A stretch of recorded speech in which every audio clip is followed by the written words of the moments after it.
자, 계속해서 성령 충만한 생활 공부해 보도록 합니다.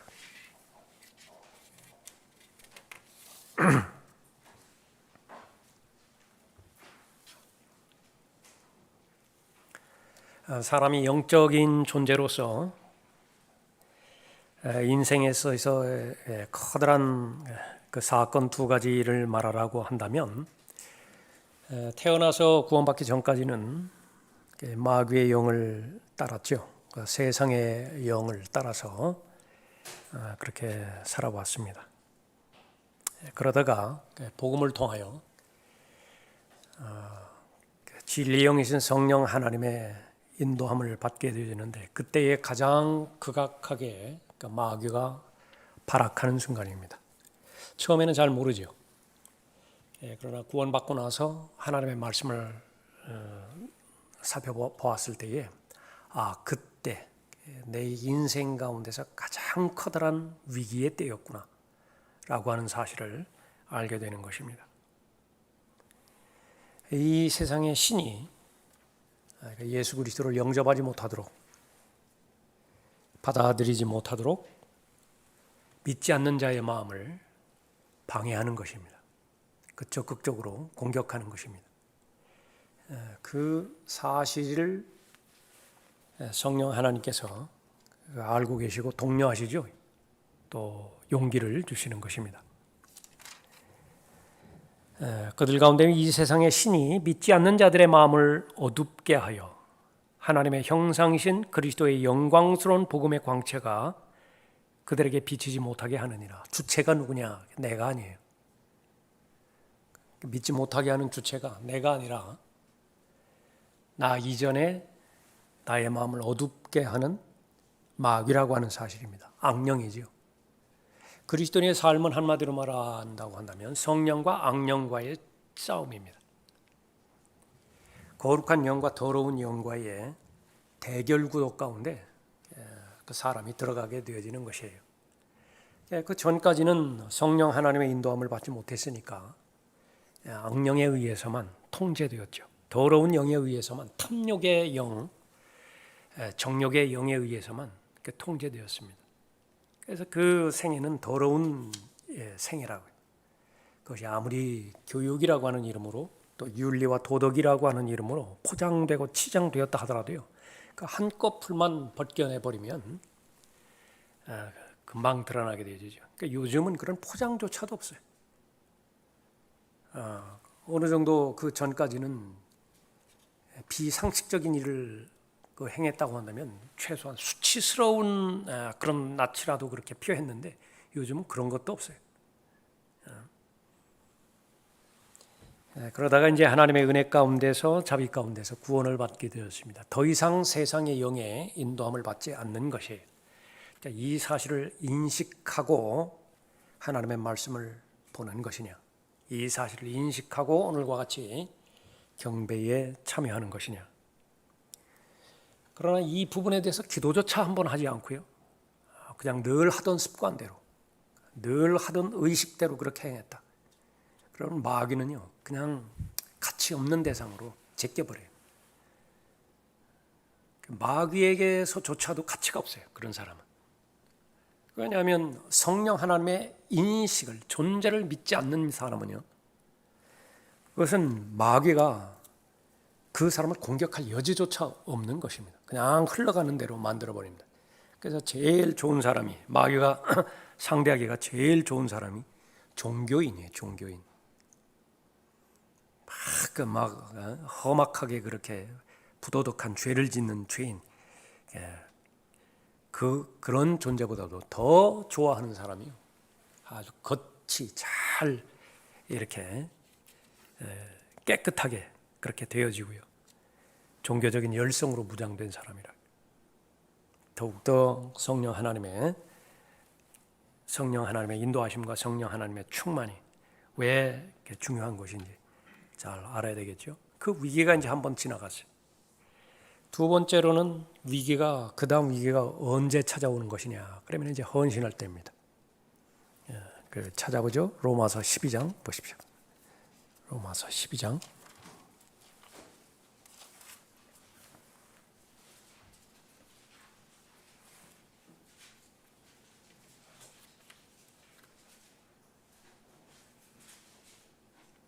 로마서 12장 1절에 그러므로 형제들아 내가 하나님의 모든 자비하심으로 너희에게 권고하노니 너희 몸을 하나님께서 기뻐하시는 거룩한 산제물로 드리라. 이것이 너희가 드릴 합당한 예배니라. 반복해서 우리가 살펴본 부분이지만 12장 1절에 나오는 그러므로는 가장 중요한 말입니다. 이 그러므로의 의미를 알지 못하는 상태에서 성경에 기록되어 있기 때문에 로마서 12장 1절에 의해서 헌신하라 하면은요, 이것은 부담받게 되지 않아요. 이건 무거운 짐이에요. 헌신한다라고 하는 것이. 성경에서는 이 헌신한다라고 하는 것이 특권 가운데 특권이거든요. 그러기 위해서는 그러므로의 뜻을 정확하게 알아야 돼요. 도대체 무엇 때문에 내 몸을 하나님 앞에 헌신하라고 말하는 것이냐. 답은 11장 33절이에요. 오 기입도다 하나님의 지혜와 지식의 부요함이요. 그러니까 여러분들 한번 생각해 보십시오. 이렇게 감탄문이잖아요. 외치는 것이라. 초신자 때에는 이런 외침이 있을 리가 없겠죠. 뭐 알아야죠. 하나님의 계획이라든지 하나님의 뜻이라든지 하나님의 경륜이라든지 뭘 알아야 오 기입도다 그 소리가 나오죠. 외침이 나오죠. 그러나 성령 하나님에 의해서 거듭나고요. 동일한 성령 하나님의 능력 가운데서 지혜의 영의 가르침을 받아서 깊은 진리의 지식 가운데 잘 다다르는데 단 조건은요. 제3자의 객관적 지식이 아니라 그것은 아무 변화도 주지 않습니다. 성경에 보니까 이렇대더라. 자기는 늘 제3자 입장에서 빠져요. 그리고 평론가 입장에서 평판만 내립니다. 자세에는 아무 영향이 없어요. 그러니까 그런 것은 성령 하나님의 인도함을 받는 것 아니죠. 그러니까 성령 하나님의 인도함을 받으려면 성령 하나님께 항복해야 돼. 항복해야 되는 것입니다. 항복한다라고 하는 것은 나의 무기를 다 상대방에게 내려놓는 것을 말이죠. 그러니까 지금까지 내 계획이 있었어요. 내 뜻이 있었습니다. 내 의지가 있었어요. 이 모든 부분들을 다 성령 하나님께 내려놓는 것입니다. 맡기는 것이. 왜 그렇죠? 신뢰하기 때문에. 내가 계획을 갖고 있듯이 성령 하나님도 계획을 갖고 있는데요. 비교할 수 없어요. 나에게도 생각이 있지만 성령께도 생각이 있으시다고요. 그 두 생각 차이에는요. 하늘과 땅 차이예요. 이해가 되지 않아요. 깨달아지지도 않아요. 근데 분명한 것은 성령 하나님께서 가지고 있는 계획과 생각은 완벽합니다. 후회가 없어요. 그러니까 이것을 내어놓을 때는요. 죽음을 경험해야 됩니다. 그러니까 그리스도인의 삶이라고 하는 것은 늘 죽음을 경험하는 것입니다. 언제 그리스도인의 구원이 완성되어지는 것이냐? 죽을 때죠. 여러분이 죽으셔야 구원이 완성된다고요. 근데 기필코 죽지 않으려고 버팅긴다. 그럼 어떻게 돼요? 불완전한 상태에서 계속 시간이 지나가는 것입니다. 그것을 연습하는 것이 매일매일마다 죽는 거예요. 육신에 대해서 이미 로마서 6장에 의하면 하나님께서 처리해 주셨는데 그것을 늘 확인하는 것입니다. 가서 서로 떠들어 보는 거예요. 내 소속이 어딘가 서로 떠들어 보는 거예요. 부동산 등기 진짜 소유자가 누구인 것인지 떠들어 보는 것이에요. 그러니까 내가 소유인 줄 알았는데 내가 그 빌려 쓰고 있는 것이거든요. 그러니까 마찬가지로 내가 죽은 사람인데 내가 죽었다라고 하는 확인 사살을 매일매일마다 하는 것입니다. 갈라디아서 2장 20절의 능력의 말씀이죠. 그러나 여전히 내가 살아있는 것 같다고요. 그러나 내가 고백하는 것은 나의 느낌과 감정과 체험보다는 하나님의 신학을 신뢰하고 하나님의 신학을 고백하는 것입니다. 나는 죽은 거예요. 지금부터 사는 삶은 내 안에 예수 그리스도께서 계시는 것인데 예수 그리스도를 믿는 믿음으로 사는 것이. 그것이 바로 변화된 마음의 믿음의 고백이죠. 신앙의 고백인 것입니다. 그래서 결국은 하나님의 진리의 말씀을 나에게 주신 가르침으로 겸손한 마음으로 순종할 때에 나에게 진리가 되는 것입니다. 그것이 절대 진리예요. 절대 진리. 나에게 절대 진리. 그러니까 다른 사람 아무리 부인해보라고요.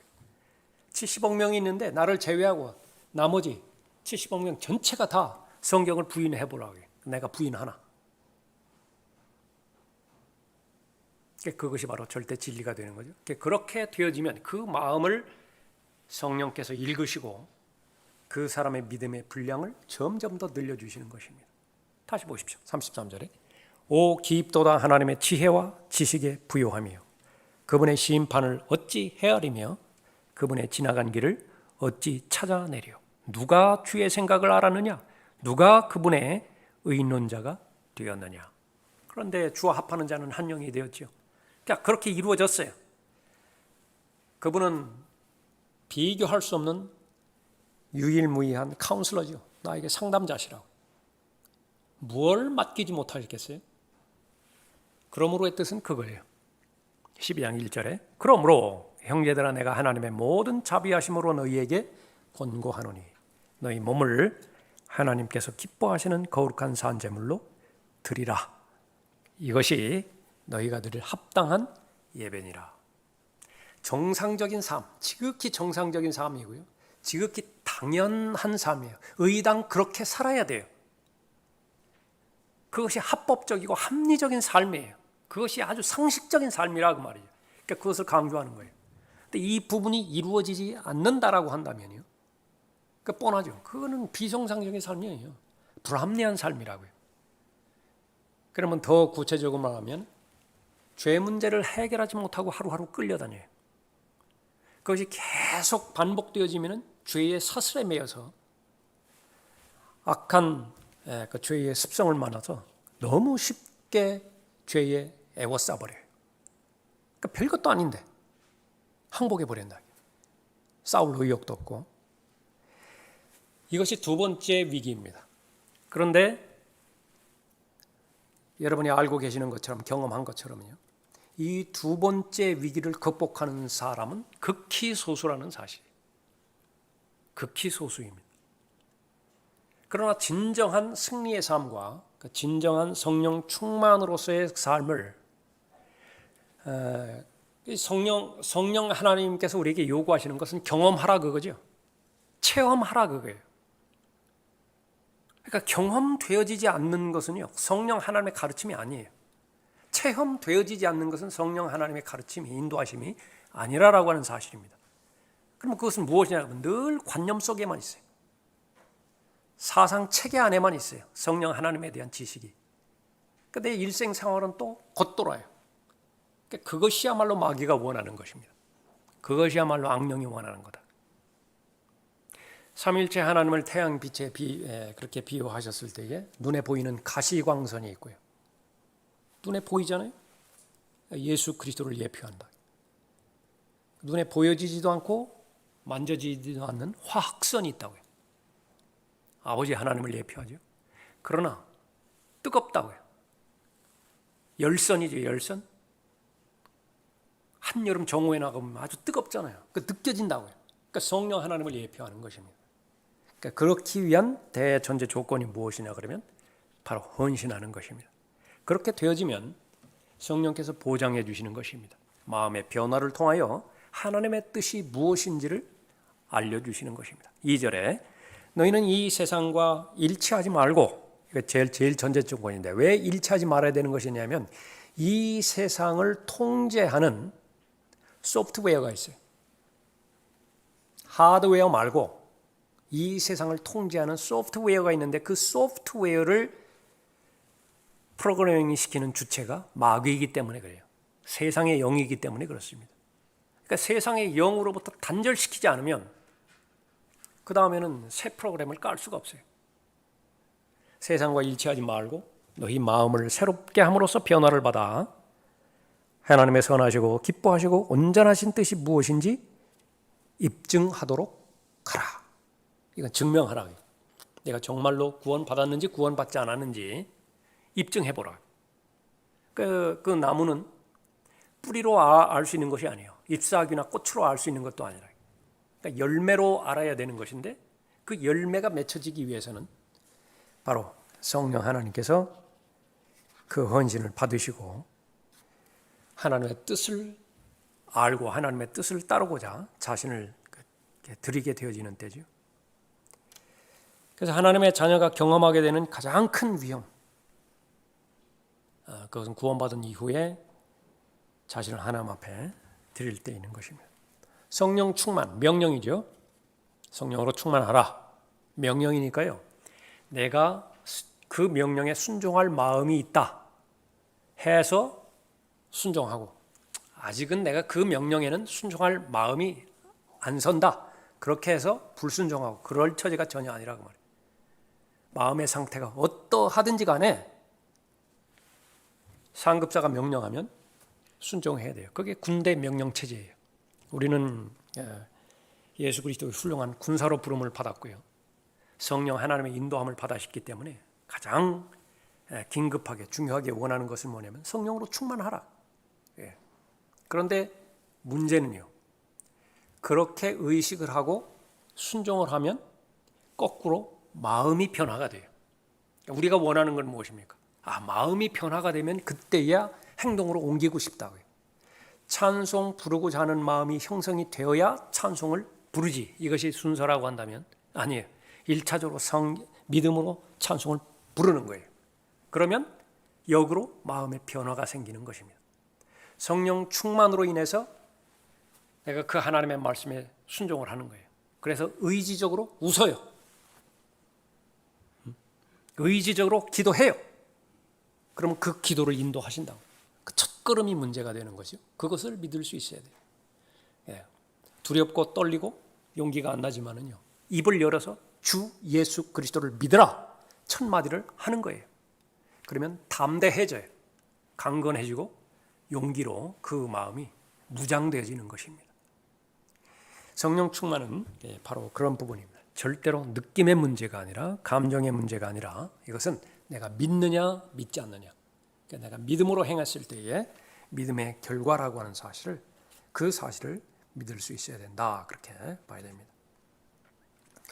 자, 성령 충만해지는 그런 과정, 이건 순서와는 상관없이요, 필수 요소들인데 그 순서와는 상관이 없습니다. 알아보면 제일 첫 번째, 갈망해야 됩니다. 열망해야 돼요. 영적인 영역에서 자연적으로 본래대로 일어나는 일은 단 한 가지도 없어요. 그러나 자연계에서는 다 일어나죠. 내가 대한민국에 태어나고 싶어서 태어난 거 아니에요. 내 의지와 상관이 없어요. 나는 남자로 태어날 의지도 없는데 남자로 태어났습니다. 그러니까 그런 것이 자연적인 발생적인 그런 그 부분이라고 한다면, 영적인 부분에 있어서는요, 의지가 없이는 단 하나의 사건도 일어나지 않아요. 내가 하고자 해야 돼요. 어린 아이는 그런 의지가 없잖아요. 그러면은 그 유아기에는 구원이 이루어지지 않아요. 구원의 필요성을 느낄 때에만, 구원의 필요성을 느끼는 사람에게만 구원이 이루어지는 것입니다. 그렇게 의지를 통해서 영적인 사건들이 일어난 이후로 들림받아 올라갈 그때까지요, 내가 하고 싶지 않은데 무슨 뭐가 일어났고 억지로 무엇이 일어났고, 그건 다 칼빈주의의 누룩이에요. 하나님의 섭리라고 하는 것을 오판했기 때문에 그렇습니다. 성령 하나님께서 구원받은 하나님의 자녀의 삶을 인도하는 데 있어서 그 사람의 동의를 얻어내지 않고 이루어지는 일은 없어요. 반드시 그 성도의 동의를 얻어내야 성령 하나님께서 역사하시는 것입니다. 동의를 얻기 전까지는 성령 하나님께서는 계속 찔림만 주세요. 가이드만 하시는 것입니다.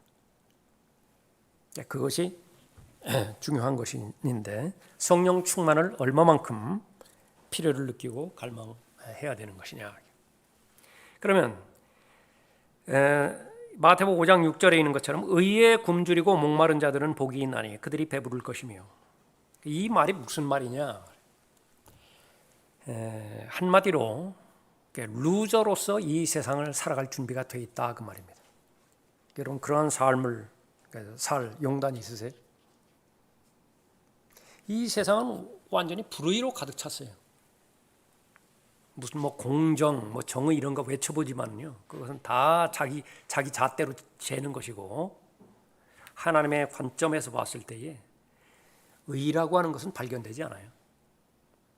그 의를, 진정한 의를 소유한 사람을 계속해서 찾아봤는데 단 한 명도 없다고 말씀하세요. 그러니까 세상은 그런 거예요. 거기에서 그 복판에서 나는 당신들과 다릅니다.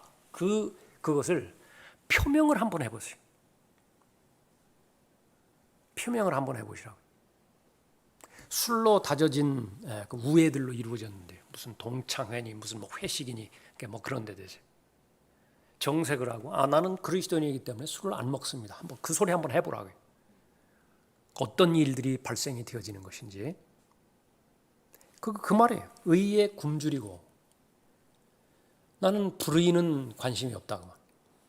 그런데 의에 굶주리고 목마른 자들은 복이 있다 그렇게 말씀하시는데, 마태복음 5장에서 말씀하시는 이 복받은 사람들의 특징 가운데 하나는 것은요, 이 세상의 기준으로부터 벗어나 있다고요.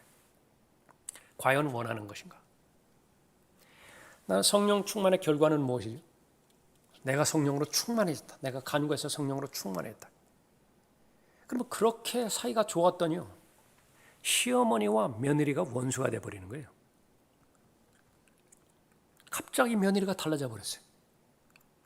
시어머니와 코드가 안 맞아버려요. 아버지와 아들이 원수가 돼버리는 거예요. 그렇게 친했던 친구가 등을 돌려버리는 것입니다. 만나면 만날수록 어색해요. 그 어색함을 해결하는 것은 방법 하나밖에 없습니다. 나는 변하지 않는 사람이니까 상대방이 구원을 받고 하나님의 영에 동일하게 인도를 받아야 돼요. 그러면 너무나 가까운 친구가 되는 것이, 너무나 가까운 시어머니와 며느리와의 관계가 되는 것이라. 그러나 그것이 이루어지지 않고서는 안 된다. 성령으로 충만해진 결과요, 어느 가정에서는 재정의 수입이 줄어들 수도 있어요. 더 이상 그 일을 할 수 없다고요. 성령으로 충만해진 이상 하나님께서 기뻐하지 않는 그런 일에 계속해서 연루될 수가 없다고요.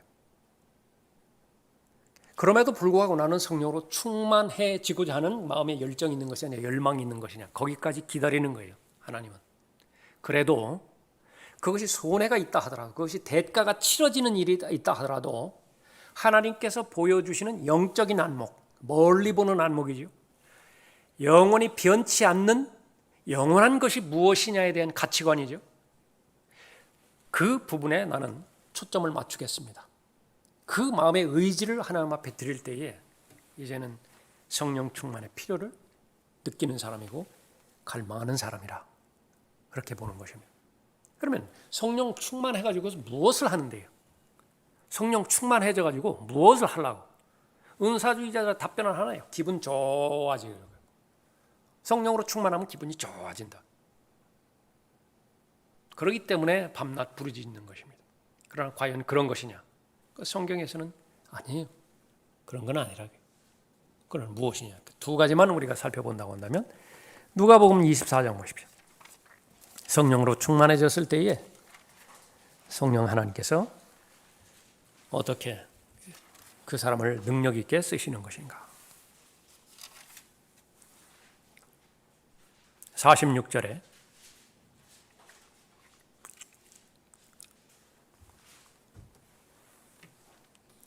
또 그들에게 말씀하시기를 그리스도가 고난을 당하는 것과 죽은 자들로부터 셋째 날에 살아나는 것이 기록되었으며 또 그렇게 되어야 마땅하니라. 그러니까 여러분들은 전혀 어려움 없이 이 말씀을 받아들이죠. 그러나 우리가 계속 지금 마태복음 그렇게 살펴보는 것처럼요, 얼마나 어려운지 몰라요. 메시아가 죽는다? 고난당하는 메시아? 그게 도대체 무슨 말인데? 이것은 마치요, 예수 그리스도께서 다시 오십니다. 그것을 표로 써서 보여준다든지 말씀으로 선포한다고 한다면 예수 그리스도께서 다시 오셔? 그게 무슨 말이지? 이렇게 의문을 품는 사람하고 똑같아요. 무슨 말이긴 무슨 말이에요? 그 말이지. 그러나 얼마만큼 이 제자들은 예수 그리스도께서 죽으실 것과 묻히신 다음에 성경의 예언대로 셋째 날에 부활하실 것을 마음으로 받아들이기에 얼마나 어려웠어요. 그래 마침내 알았다 그래요. 무엇 때문에 알았느냐 그러면 성령 하나님의 깨닫게 해주심이에요. 그래서 얼마나 많이 예수 그리스도의 부활하신 다음에 사도행전 2장에서 성령 하나님께서 강림하셨죠. 그 다음에 그런 말씀이신 것을 깨닫더라라는 그 구절들이 얼마나 많아요. 아, 그런 의미이셨구나. 그런데 여러분은 왜 그런 과정을 거치지 않는 것이에요? 구원받을 때 성령 하나님께서 내주하시기 때문에 그래요. 깨우쳐 주시기 때문에 그렇죠. 44절에도 보십시오. 44절에 또 그들에게 말씀하시기를 이런 것이 내가 너희와 함께 있을 때 말했던 바 모세의 율법과 선지서들과 시편에 나에 관하여 기록된 모든 것이 이루어져야 한다던 그 말이니라. 어려운 말 아니에요. 죽으실 것과 묻히실 것과 부활하실 것이에요. 그것을 율법과 선지서들, 시편들에 기록된 모든 것들을 다 알려주셨다. 근데 어려웠어요. 그러나 지금 이제 깨달은 거죠. 45절에 그때 그들의 지각을 열어 성경을 깨닫게 하시더라. 주체가 누구예요? 제자들이 아니라 성령께서 깨닫게 해주시는 것입니다. 그리고 나서 하신 말씀이 46절이에요. 또 그렇게 되어야 마땅하니라. 47절에 예루살렘에서 시작하여 모든 민족 가운데 그의 이름으로 회개와 죄사함이 선포되어야 하리라. 너희가 이런 일의 증인이니라.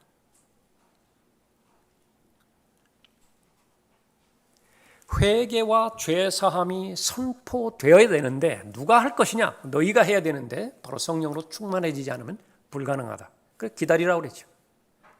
지금 당장 못해요. 기다려야 된다. 기다려요. 언제까지요? 성령 하나님의 강림하실 때까지 기다려야 됩니다. 49절에 보라 내가 내 아버지께서 약속하신 것을 성령이에요. 약속하신 것 중성으로 이렇게 보낸 것은 바로 그 능력을 강조하는 부분이죠. 성령 하나님의 능력 약속하신 것을 너희 위에 보내노라. 그러나 높은 곳으로부터 능력을 입을 때까지 예루살렘 도성에서 기다리라고 하시더라. 그 말씀하셨죠. 이것이 제일 첫 번째 성령 충만의 목적입니다. 왜 성령으로 충만해지려고 열망하는 것이냐? 그러니까 예수 그리스도를 증거하기 위해서요. 제일 가깝게 육신에 매일매일마다 선포해야 됩니다. 내 안에 새 사람이 있고 내 안에 육신이 있는데 누가 진짜 나예요? 예수 그리스도를 시인할 때에 그 새 사람이 진짜 나예요. 내 마음에는 십자가가 있고 보좌가 있어요.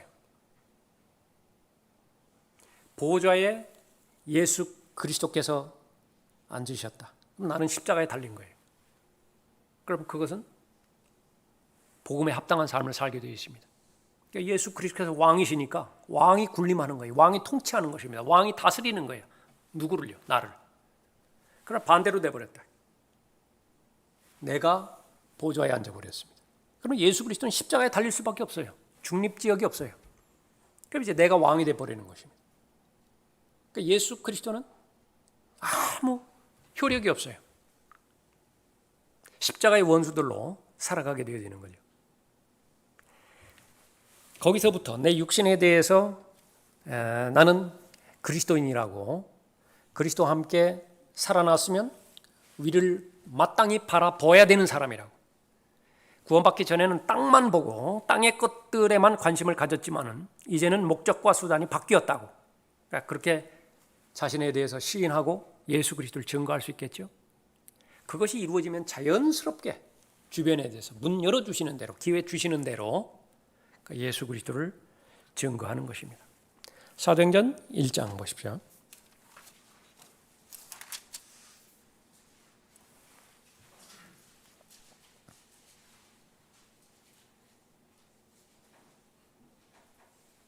(8절에)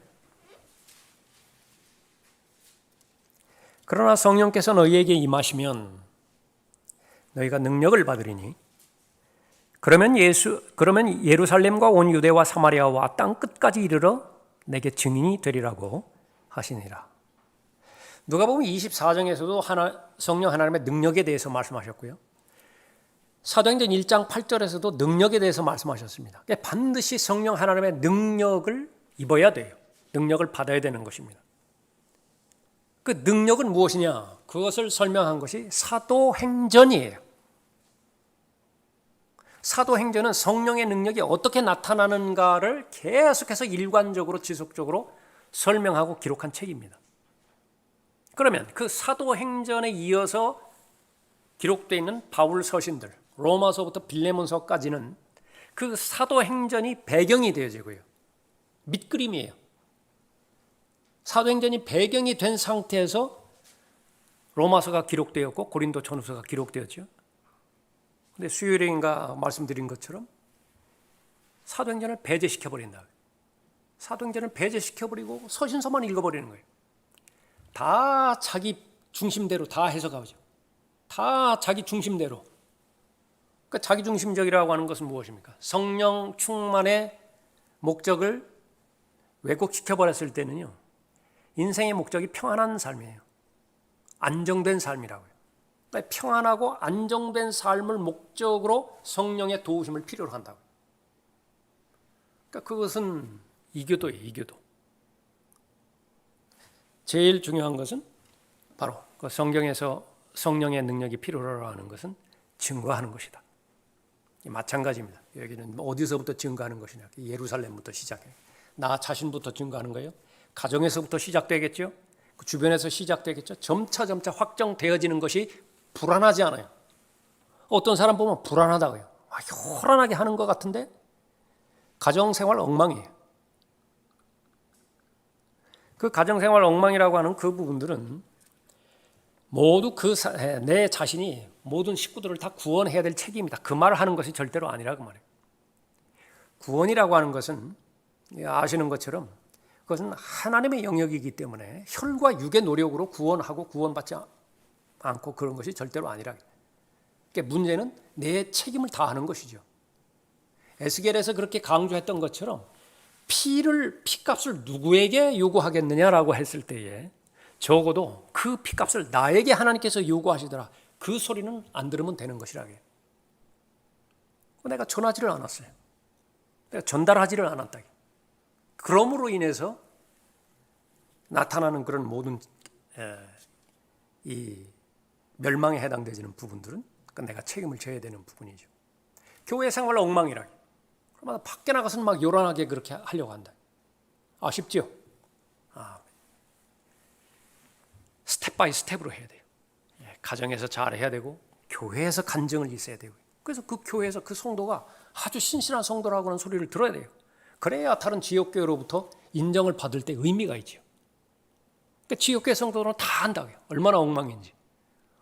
근데 잘 알지 못하는 막 멀리 떨어져 있는 사람들이 막 칭송한다. 의미가 없다.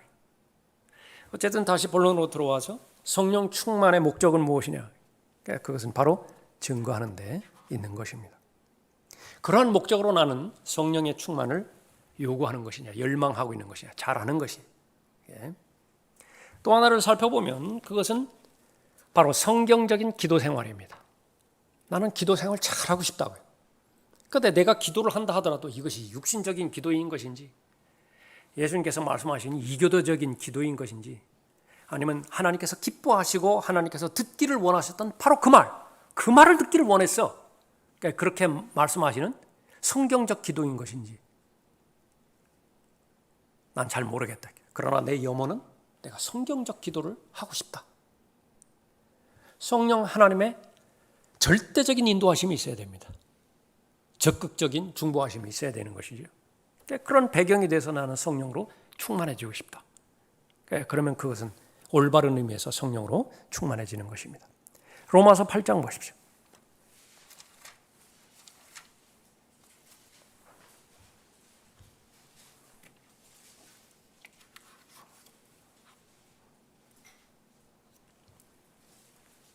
(8장 14절에) 무릇 하나님의 영으로 인도함을 받는 이들은 곧 하나님의 아들들이니라 그랬습니다. 그래서 하나님의 아들들에 대한 정의가 도대체 어떤 영의 인도함을 받는 것이냐? 마귀의 영의 인도함을 받을 수도 있고요. 자신의 영의 인도함을 받을 수 있어요. 그래서 자신의 생각대로 살아가면서 성령의 인도함이라고 오판할 수도 있어요. 그러나 분명한 것은 성령의 인도함을 받아야 돼요. 그러면 하나의 아들들이에요. 그 성령의 인도함을 받는 사람의 특징 가운데 하나는 26절에 보면 이와 같이 성령께서도 우리의 연약함을 도우시나니, 어떤 연약함이냐? 기도하는데 매우 약해요. 기도가 약해요. 기도가. 우리의 연약함을 도우시나니 이는 우리가 마땅히 기도해야 할 것을 알지 못하나. 여기에서 제외되는 사람은 단 한 사람도 없습니다. 내가 구원받았어요. 그러니까 뭘 기도해야 되죠? 어떻게 기도해야 되죠? 아무도 모른다고요. 처음부터 다 완벽하게 아는 사람은 없는 것이죠. 이것을 배워나가야 되는데 성령께서 가르쳐 주시는 것입니다. 지역 교회가 필요한 것은 바로 그 부분이고요. 성경 공부가 필요한 것은 그 부분이고, 설교를 왜 부지런히 들어야 되는 것이냐? 바로 이 하나님의 뜻을 알아야 그 뜻에 기반한 기도를 하나님 앞에 드리죠. 근데 이 부분을 모르면, 진리를 모르면, 지식을 모르면, 아들을 아는 지식과 거의 관계가 없다고 한다면 그것은 법당에서 하는 기도하고 교회에서 하는 기도하고 별다른 차이가 없어요. 장소만 다르다 뿐이라. 성령께서도 우리의 연약함을 도우시나니 이는 우리가 마땅히 기도해야 할 것을 알지 못하나 성령께서 친히 말할 수 없는 신음으로 우리를 위하여 중보하시기 때문이라. 마음을 살피시는 분이 성령의 생각이 무엇인지 아시나니. 성령의 생각 다 성경 안에 다 들어있죠. 성령의 생각이 무엇인지 아시나니 이는 그분이 하나님의 뜻대로 성도들을 위하여 중보하시기 때문이라. 그러니까 처음에는 내가 하나님 앞에 간절한 마음으로 기도를 해요. 어떤 주제든지 상관없어요. 처음부터 그것이 하나님의 뜻 안에 있는 제목일 수 있어요. 그러면 잘 된다고요. 그 기도가. 곧 응답이 돼요. 그런데 그 주제를 놓고 기도했더니요, 기도의 방향이 하나님의 뜻과 달라요. 기도를 계속하죠. 그러면 성령 하나님께서 계속 간섭해 주세요. 그러면 내 기도의 방향이 달라져요. 그것이 기도의 과정이고 결과인 것입니다. 그러면 처음에 하나님의 뜻 가운데서 기도하고 하나님의 뜻 가운데서 기도가 맞춰졌을 때에 내가 성령으로 충만해진다. 두 번째는 하나님의 뜻 밖에서 기도하다가 성령 하나님의 간섭하신 가운데서 내 기도의 방향이 바뀌어졌죠. 결과는 똑같이 성령으로 충만해진다. 좋은 거예요. 성령의 열매로 입증이 되어지는 것입니다. 그런 능력이 있는 것이 기도의 능력이에요. 그러니까 기도라고 하는 것은요, 목적이 응답 자체가 목적이 절대로 아니에요. 그것은 무엇이냐? 기도 자체도 큰 의미에서 경배예요. 큰 의미에서 교제입니다. 그러니까 내가 하는 말을 하나님께서 들으셨다라고 하는 것에 대해서 거의 95% 이상 의미가 있는 거예요. 기도라고 하는 것은. 나머지 부분들은 응답해 주시는 것이냐, 결과로서 맞아들이는 것이죠. 기도 역시 마찬가지입니다. 커뮤니케이션이라. 영 안에서 성령 하나님과 교제하는 것인데요. 그 성령 하나님의 인도하심 가운데서 이루어지는 것입니다. 성령 충만의 필요를 느끼고 갈망하는 것이냐? 그렇다고 한다면 바로 성령으로 충만해질 수 있는 근거가 되어지는 것입니다. 그래서 열정이라고 하는 것은 그리스도인의 생명입니다. 열정이 없으면 죽은 그리스도인이에요. 요한계시록 3장 보십시오. 요한계시록 3장에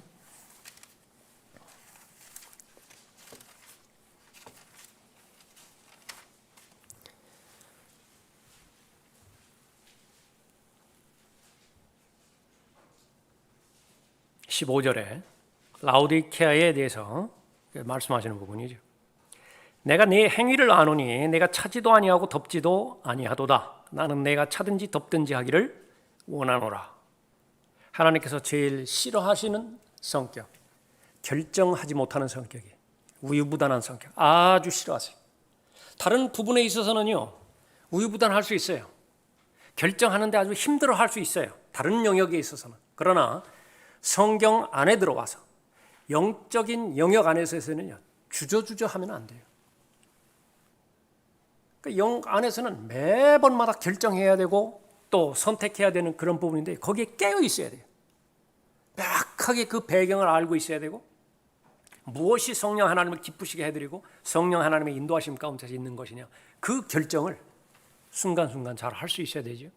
그럼 어떻게 되는 것입니까? 그러니까 말씀의 사람이 되어지고 기도의 사람이 되어지면 아무 문제 없어요. 진리와 내가 동행한다. 얼마만큼 큰 특권이나. 내가 지금 진리와 동행하고 있어요. 진리에서 벗어나지 않고 있다. 다시 말하면 진리의 영이신 성령 하나님과 늘 상의하며 그분의 가이드를 받고 있다. 얼마만큼 자유로운지 아십니까? 무슨 일이 일어난다 하더라도 자유로워요. 그 사람에게는. 왜 그렇습니까? 그냥 모든 일 합력하여 선을 이루게 돼 있어요. 어떤 일이든지 그 조금만 시간 지나가 보라. 그 모든 부분들은 다 큰 그림을 구성하는 모자이크 한 부분이었다. 없으면 안 돼요. 그런 일들이. 얼마만큼 세상에 일어나는 일들에 대해서 자유로워지는 것인가. 잘 알 수 있는 것이죠. 그러나 영적인 부분에 있어서 계속 결론을 미루고 결정을 미루고 선택하는 데 있어서 너무 힘들어하고 그러니까 별로 좋아하지 않았어요. 억지로 하는 것이거든요. 그러니까 인색한 것이거든요. 다 그런 경우에 있어서 그 사람의 기도는요. 계속해서 자신의 속사람이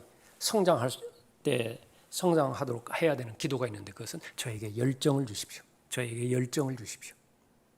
분별력을 주셔서 올바로 결정할 수 있도록 해 주십시오. 그러나 이 모든 부분들이 의미 있기 위해서는 아까 살펴봤던 로마서 12장에서 권면하셨던 헌신이 이루어져야 되죠. 헌신이 이루어진 상태에서 주관하고 계시는 것입니다. 19절에 보십시오. 내가 사랑하는 자마다 책망하고 징계하노니 그러므로 열심을 내고 이거예요. 그러니까 열심을 내는 것은 그리스도인이 해야 될 일이에요. 칼빈주의에 의해서는 어떻게 돼요? 그러니까 이건 역시 성령께서 해결해 주셔야 된다. 그러니까 열심을 내는 것까지 하는 것은 이것은 자기 행위로 하는 것이다. 자기 의로 하는 것이다. 그러니까 어디로 몰고 가는 것이냐? 율법적인 신앙생활이다. 그렇게 몰고 가는 거예요. 그러니까 마귀적이에요. 그런 건 마귀적이에요. 그런 것은요, 그 성도의 그 두 정강이를 다 부러뜨려가지고 그냥 걸어가지 못하게, 일어서지도 못하게 앉혀놓고만 마는 거예요. 그러면 이제 말만 하는 거예요, 말만. 행함은 없어요. 예. 성령 하나님의 인도하심이 왜 필요한 것인가? 열정이 있어야 된다. 그래야 성령으로 충만해질 수 있는 여건이 된다. 이 모든 부분들이 다 배제된 상태에서 성령으로 충만해 주십시오. 저에게 성령으로 충만해 주십시오. 그럼 그것은 의심스럽다. 왜 의심스러운 것이냐? 은사주일의 목적과 같기 때문에 그래요. 기분 좋게 해 주십시오. 지금 마음이 불안한데 이 불안한 마음을 안정시켜 주십시오. 그것이 목적 자체가 돼버렸어요. 그러나 성령으로 충만해졌을 때 결과로서 그런 부분들이 다 해결되는 것이지요. 그러나 그 동기와 목적은 무엇인가? 성경에서 왜 성령으로 충만해져야 되는 것이냐? 그러니까 나는 말씀의 사람이 되어야 되고 나는 기도의 사람이 되어야 된다. 그래서 혈과 육에 의한 전쟁이 아니라 또 영과의 그런 그 전쟁에 싸우는 영적 전쟁에 가담되어 있기 때문에 성령 하나님의 간섭하심이 없이 돌보심이 없이 인도하심이 없이 나는 영적으로 승리할 수 없다. 그 사실을 깨닫고 열정으로 갈 때에 성령 충만한 삶이 될 수 있겠죠. 자, 오늘은 여기까지 하겠습니다.